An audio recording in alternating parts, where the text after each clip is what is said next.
बस आणि कंटेनरची समोरासमोर धडक होऊन झालेल्या भीषण अपघातात 2 जण ठार तर 20 प्रवासी जखमी झाले आहेत। या अपघातात बसमधील वाहक गंभीर जखमी झाला असून हा अपघात वखारी फाटा येथे आज दुपारी घडला आहे। जालना सिंदखेड रोडवरील वखारी फाटा येथे बस आणि कंटेनरची समोरासमोर धडक होऊन झालेल्या अपघातात 2 जण ठार तर 20 प्रवासी जखमी झालेत। नाशिक येथील मालेगावहून ही बस माहूरकडे जात होती। बस आणि विरुद्ध दिशेने भरधाव वेगात येणाऱ्या कंटेनरची समोरासमोर धडक झाली। या धडकेत बसमधील 2 प्रवासी जागीच ठार झाले तर 20 प्रवासी जखमी झालेत। या अपघातात बसचा वाहक गंभीर जखमी झाला। दरम्यान अपघातानंतर कंटेनर चालक फरार झाला असल्याची माहिती समोर आली आहे। अपघातातील जखमींना जालना येथील जिल्हा सामान्य रुग्णालयात उपचारासाठी दाखल करण्यात आलं असून जखमी प्रवाशांवर उपचार सुरू आहे। तर मयत झालेल्या प्रवाशांचे मृतदेह सिंदखेड राजा येथील शासकीय रुग्णालयात उत्तरीय तपासणीसाठी पाठवले असल्याची माहिती समोर आली आहे। हरिश्चंद्र रामलाल डोंगरे, मी संभाजीनगरमधून बसेल आहे।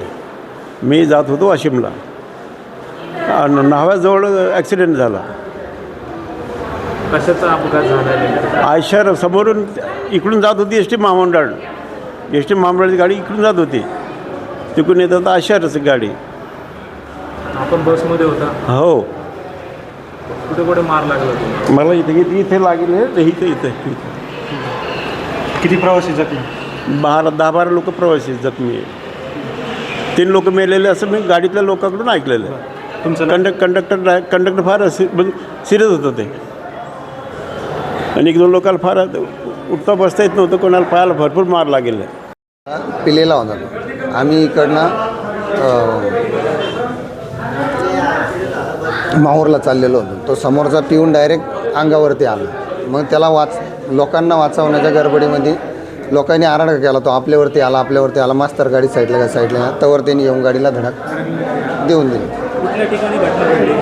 काय गावाचं नाव काय आहे? नावे का?